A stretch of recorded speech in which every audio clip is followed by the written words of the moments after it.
Hi there, my name is Jenna and I'm 46 years old. A few years ago, I was a happily married woman with the happiest family in the world. And the 1 year, everything went downhill, and as the years passed, it only got worse. Only a few years ago, I finally took a stand for myself and I'm in a much better place now. Let me start from the beginning.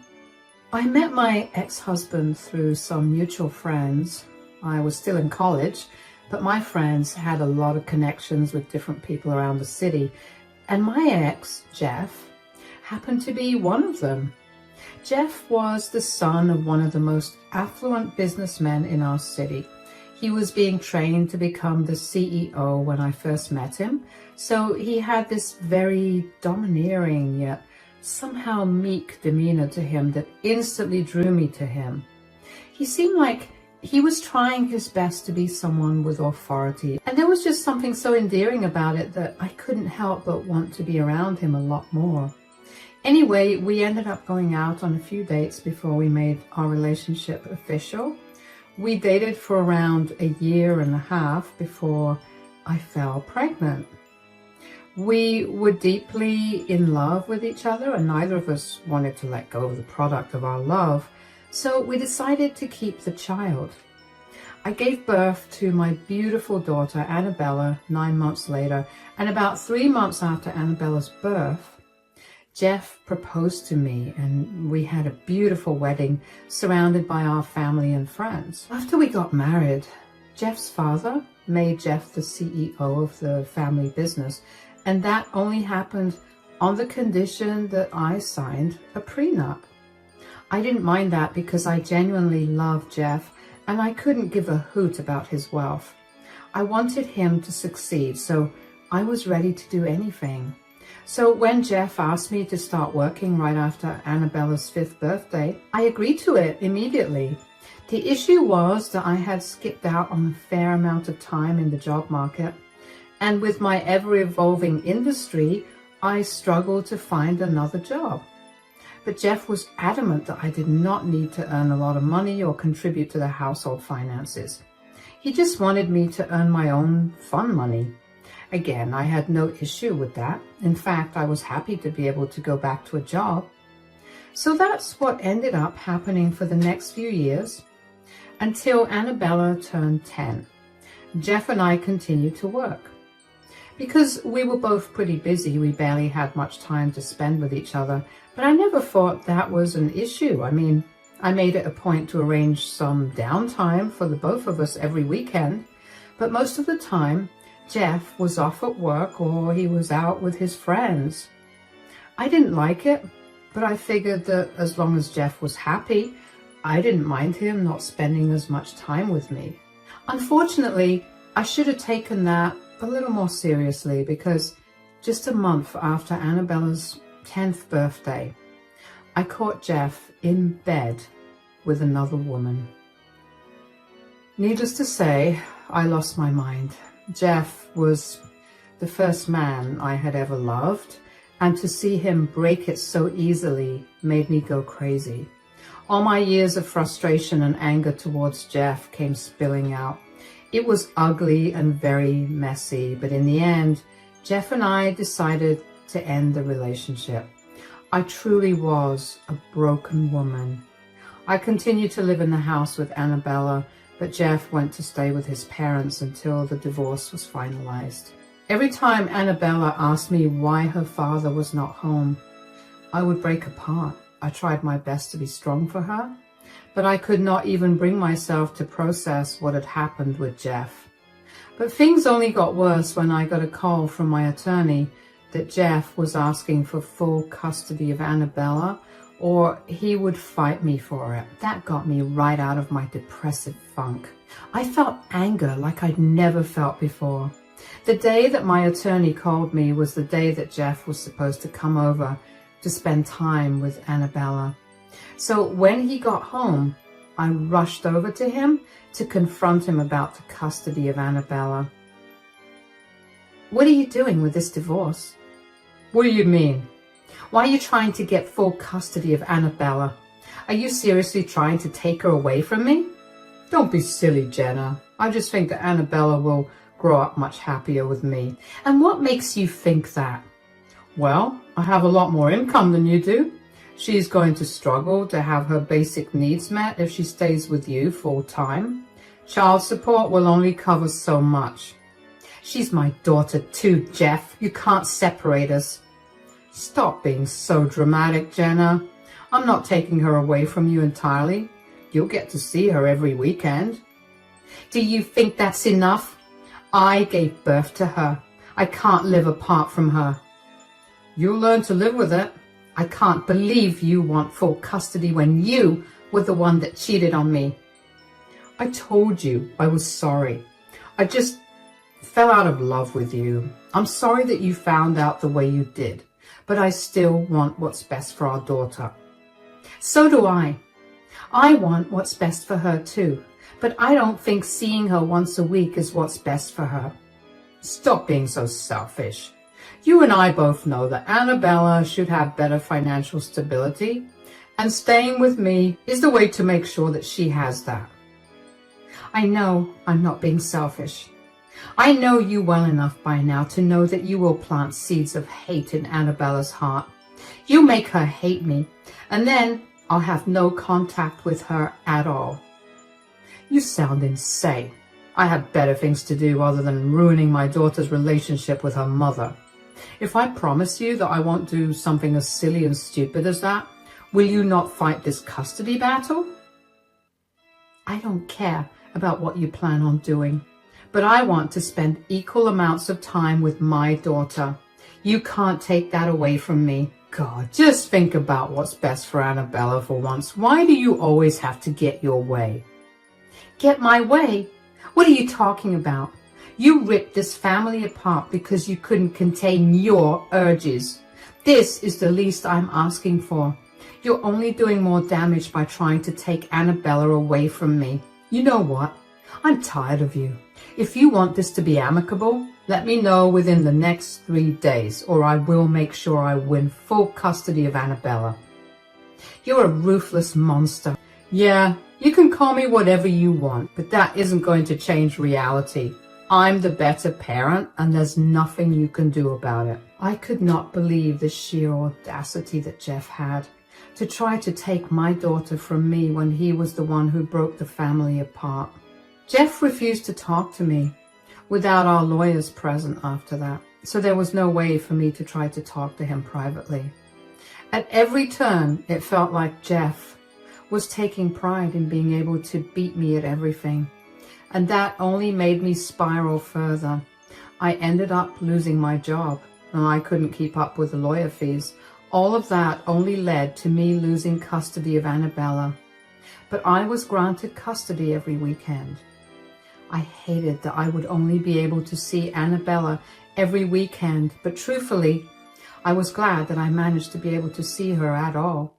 Jeff did not go easy on me, and he made sure to make me suffer during the entirety of the divorce proceedings. Once the divorce was finalized, I was flat broken. My parents sent me some money to get me my own place, and it was just enough to rent a small apartment. I managed to get a job as a waitress, and that was what kept me alive for a long time. I could not bring myself to try for jobs in my field again because I was really depressed and I could barely handle my waitressing job. I would not have been able to handle an even high-pressured job. So I made sure to work hard and earn as much money as I could so I could spoil Annabella to the best of my abilities. At first, for the first 2 years or so, Annabella and I remained close. She would hate to leave me and would always come over with the biggest smile on her face and a skip in her step. And then the changes began to settle in. Annabella became a lot more reserved. She began skipping her stays with me. At first, I thought that it was Jeff's doing, but he was adamant about not being involved. He told me that he had no interest in my relationship with Annabella, so he wasn't going to interfere in it. He told me that Annabella was free to do whatever she wanted, and if she wasn't coming over, it was because she didn't want to come over. I spoke to Annabella about this, but she told me that she was too busy with schoolwork and wanted the weekends for herself. I accepted her answer, even though it hurt me. I mean, what kid would not want to spend time with their mother? Still, I kept my door open to her, and every once in a while, Annabella would come over. She'd be in tears about something. I'd comfort her. She'd tell me how lucky she was to have me as a mother, and she'd stay in contact with me for about 2 weeks before going back to ignoring me. You'd think that every time she did that, I'd learn that it was all some game to her. But it hurt just as much as the first time, every time she did it. I would comfort her and bask in her praises of me. I would work harder to make sure that she was happy and doing better than she was at her dad's place. Don't get me wrong. I didn't do any of that because I wanted her to choose me over her father. I only did that because I wanted to see her happy. And if I had the faculties to make that happen, you best bet that I did that. Eventually, it got to a point where I hadn't seen Annabella in over 8 months. Every time I tried to get a hold of Annabella, she'd either decline my calls or give me some lame excuse for why she couldn't make it. I never stopped trying for even a second to get her to visit me. And then one day, she told me that she'd be coming to see me. I was beyond ecstatic. When she arrived at my place, I greeted her as warmly as I could. "Hi, sweetie. It's been such a long time since I saw you." "Yeah, I guess. I'm so sorry that I haven't had the time to meet you as much. I've been really busy with work and my rent increased, so I've been pulling a lot more overtime to make up for it." "Why are you explaining yourself? It's whatever. I don't really care." "You seem upset with me. I wish I could change things, but Mom, stop it. I'm not upset with you for not visiting me as much. I mean, to be fair, if I wanted to meet you, I would make more of an effort as well." "What do you mean?" "Most of the time when you're finally free to meet me, I can tell you that I'm busy. The truth is, I'm never busy. I just prefer Dad's place to yours." "Oh, yeah, I get that it's mean, but I also know that if I let you sit with that guilt any longer, it'll become my problem for the rest of the weekend. I'm sorry I've made you feel like my problems are something that you have to deal with, but if you don't mind me asking, why are you being so rude to me?" "Isn't it obvious by everything I just told you? I don't want to be here." "Oh, I get that. But you almost always never want to be here. Yet you're nice to me. What's different this time?" "That's none of your concern." "It is, considering I'm your mother and I'm bearing the brunt of whatever's making you feel this way." Fine. Something's bothering me and I don't know how to feel about it." "All right, that's a start. Tell me what's bothering you." "Well, Dad's been seeing someone for the last 2 years. "Uh-huh. And I guess their relationship was going really well because 3 days ago, Dad told me that he was going to propose to his girlfriend." "Oh, wow. And that's been bothering you?" "Yeah, I guess. I'm just scared that Dad's going to forget me because he'll get too wrapped up with his girlfriend." "Have you met his girlfriend?" "Yeah, like twice. I mean, she seemed nice and she looked like she really loved Dad. Dad looked happy and I guess I'm happy for him, but I'm still scared that she might make Dad turn his back on me like some evil stepmother." "I don't think that will happen." "How do you know that?" "If there's one thing that I know about your father, it's that he loves you a lot. He will never jeopardize your future for something that he wants." "But what if he does?" "If he does, which he won't, you'll have me. I know you're not my biggest fan, and I know that we don't exactly have the best relationship, but you're still my daughter. I want to spend as much time as I can with you. I know I won't be able to provide you with the same lifestyle your father has provided you, but I'll make sure that you'll always have everything you want and need." "That's sweet, Mom. But I seriously don't want Dad to change or his wife to be a monster. Things will work themselves out. Don't worry about a thing. How about we eat some ice cream and watch your favorite movie now? I feel like that would cheer you up. Yeah, let's do that. I will admit that hearing that Jeff was getting married again made me feel a little upset. I know that he was no longer mine, but it felt odd, so I couldn't imagine what must have been going through Annabella's mind. I did my best to put her mind at ease, and I kept reassuring her that if hypothetically things went south between her and her father, I would be there for her. Now, at this point, I had grown so numb to Annabella's emotional torture that I even began overlooking her snide insults aimed at me. I was so desperate to spend time with her that I overlooked her disgust of me and my way of life. That was my biggest mistake, not noticing things. After Annabella went back home to her father that time, I never properly saw her after that. At best, she'd visit me for my birthday and the holidays for an hour, and that was it. I was a broken woman. Nothing in the world could bring my spirits up. And I became pretty comfortable in my sorrow. While I was rotting away, Annabella began to live out all her dreams. Her father got married to a beautiful woman, Gwen, who she would flaunt on social media as her true mother. The three of them would go on family vacations every couple of months, and when it came time to go to college, Annabella went to the best university in our city, while she continued to stay with her father and his wife, Gwen. I continued to struggle to make ends meet for myself, and even though I was initially bitter to see the three of them living the life that was supposed to include me as well, I learned to gradually get over it. And then tragedy struck one day. Jeff got into a horrible accident where he died on impact. Needless to say, Annabella was a wreck. I wasn't a mess in any sense, but I was affected by his death too. He had been a huge part of my life for a long time, and even though things soured between us, it didn't mean that he didn't hold a special place in my heart.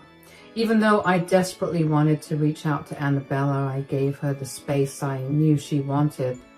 After Jeff's funeral was done, I went over to her place and spoke to her for the first time in a very long time. Hey, sweetie, how are you doing? Well, my father just passed away, so I definitely don't feel good. I'm so sorry for your loss, honey. I don't know how else to reach out to you and comfort you. No, I'm sorry for being a little hard to handle. Things are just not going so well in my head. Yeah, I can imagine what you must be going through, but I had an idea. Why don't you come and stay with me after your dad's funeral is done? Stay with you? Like for a week or for good? For good, sweetie. I mean, I know you're all grown up now, but you'll still need a place to stay while you go to college, right? My place is a lot closer to your college, and you're my daughter, and I really want to spend time with you. You're going through something horrible, and I want to be there for you. I know that we haven't exactly been very close these last few years, but maybe we can fix that now. Is that all Dad's death means to you? An opportunity to get close to me? Are you secretly happy that Dad died? Whoa, you're jumping through a lot of hoops to get to those conclusions. That's not true at all. Did I have a good relationship with your dad after we got a divorce? No, but that does not mean that I didn't want you to have a good relationship with him. I know that you're struggling right now, but there's no need for you to villainize me when I've been nothing but supportive of everything you've ever wanted. Now, do you want to move in with me? No. No? Do you mind me asking why? And where will you stay if not with me? Do you have your own place? I don't have my own place, but I'll be staying with Gwen in her huge mansion of a house. But I'm your mother. Do you want to stay with me? Living with a penniless waitress in a cramped apartment? I'll pass. You can't be serious. You're not staying with your mother because you want to live in a mansion? Not just that. I need stability. Dad made sure that Gwen would take care of me when he died. She promised me that she would take care of me too. Living in her mansion is only a bonus. You're going to only bring me further down because you have no money, and you won't be able to provide for me in the way that Gwen would. That's really upsetting to hear. I did not raise you to be so selfish and opportunistic. Are you even close to Gwen? Last I heard, you two barely know each other. Who cares if I know Gwen or not? She promised to take care of me, so that's all that matters. I don't want anything more to do with you. I only kept my relationship with you because Dad forced me to. I wanted nothing to do with a penniless beggar like you. I felt like I was living in poverty while I was with you for my weekend stays. And I never want to go back to that again. Wow. Okay. If that's how you really feel, then I can't do anything. I don't want you to force yourself to keep a relationship with me going, so we can part ways here. Since you really want to stay with Gwen, you can. But if things go south, I won't be able to help you out. Do you understand? Good riddance. I don't need you anyway. Annabella shoved me out of the house and then slammed the door in my face. I felt so shocked that I didn't even know how to react. I never anticipated Annabella to actually tell me what she really thought about me. I had only gone there to be there for her in her hard time, and instead, I got slapped with the biggest insult of all. Instead of feeling pitiful about my miserable life for the first time in forever, I felt an ungodly amount of rage coursing through my veins. I knew that grief made people act funny, but this was not acceptable. I would not sit silently as Annabella insulted me. I didn't plan on doing anything to her, but I knew that if she ever came back to me for help, I would not help her no matter what her situation was. And just as I'd expected it, only a week after our conversation, Annabella showed up at my doorstep with an eviction notice in her hand. Annabella, what are you doing here? I got evicted. What? Are you serious? Yeah, here. Look at this eviction notice. That jerk played me. She promised Dad that she would take care of me, and in just a week, she threw me out of her house. Wow. No one could have ever seen this coming. Why are you being so sarcastic? Everyone knows that your father only married Gwen for her money and wealth. She married your father because she wanted even more money from his company. She got it now that he's dead. And the last thing she wants is a grown adult living in her house. And you didn't think to warn me? It would have saved me a lot of embarrassment. She served me an eviction notice in front of all her friends and then proceeded to make fun of me with them. Well, what do you want me to do now? You didn't want to listen to anything I wanted to say because you were adamant about me being some evil character whose life goal is to ruin your life. I didn't mean it like that. I mean, just think about things from my perspective. Dad had 10 times more money than you did. And now that he passed on most of it to Gwen, I figured she'd take care of me too, especially since she promised. You think promises mean anything when money comes into play? Come on, Annabella. You're smart enough to know better. Fine, I made a huge mistake. Now, can I stay with you? Stay with me? I'm sorry, my apartment is too small for 2 people. What? What do you mean? You said it yourself. I'm a penniless waitress living in a cramped apartment. I can't let it be more cramped than it already is. You're going to have to find another place to live. Are you seriously not going to let me stay with you because of what I said last time? I was grieving. You can't hold that against me. Just because you're grieving, it doesn't mean that you get to say hurtful things and not suffer the consequences of it. I know you lost your father, but I lost my first love. Yeah, I know we ended up parting on really bad terms, but I still cared for him. He still meant a lot to me. You had no right to say that to me, especially since you know how much I sacrificed to give you a good life too. You disrespected and belittled me, so I don't see any reason for me to let you stay here. But I'm your daughter. You can't just leave me hanging like this. And I'm your mother. Yet you still had no problem dismissing me in favor of a woman you barely knew. You need to learn that actions have consequences. I didn't even do anything. You said enough. You told me how you really feel. I don't want anything more to do with you. What do I do? Where do I stay? Figure it out. You're smarter and richer than me, so you work something out. Bye, Annabella. It hurt me beyond words to tell Annabella to figure her life out on her own, but I had reached my breaking point with our last conversation. Annabella had always done this. She would use me for the little time that she needed me, and as soon as she got back on her dad's good side, she'd leave me again. Yes, I know that she was only a child at that time, but I was also struggling. I never did anything to hurt her or stop her from doing the things she wanted. I made sure to do everything I could to make her happy. And if that meant spending my entire paycheck to give her one thing, I'd do that.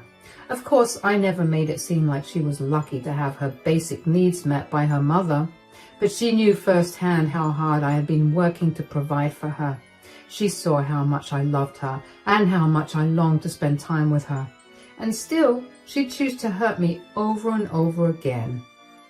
I knew that if I gave Annabella a place in my home for even a few days, she would manage to convince me to let her stay with me until she found someone else to run off with and hurt me again. I was tired of constantly living on the edge. All I wanted was to provide my daughter with all the love and affection that I could give. But she would constantly stamp out all my efforts and laugh in my face. That takes a huge toll on me, and yeah, I knew that I was only kicking her when she was down, but what was a penniless waitress like me supposed to do? In the days that followed, Annabella managed to find a place to stay with her friends. She had quite a bit of money from her father's inheritance, so she was able to get herself an apartment. But it would take a few months until she could move in. She couch surfed during those months, but she made sure to text me every day about how much of a disappointment I was to her as a mother. It hurt like crazy to read those messages, but I learned to ignore them. I knew I was doing what was best for her at the end of the day. She needed to learn that her actions have consequences, and if that lesson has to come through me, then so be it. Annabella eventually moved into her own place and found a good job to support herself. She stopped texting me, and I think I've been blocked, but I haven't really checked. I booked myself a therapist, and I've been going to therapy regularly for the last 6 months. I've gradually learned to be proud of myself for standing up to Annabella. I'm glad that I finally put my foot down and stood my ground. It's been really hard to accept myself for letting go of my baby girl, but in the end, it was a decision I had to make for the better of both of us. Life is still continuing, and I'm only getting better. I recently got promoted to manager, so not only does that mean that I'm gradually doing better for myself, but it also means that I'm no longer a penniless waitress. Thanks for listening to my story.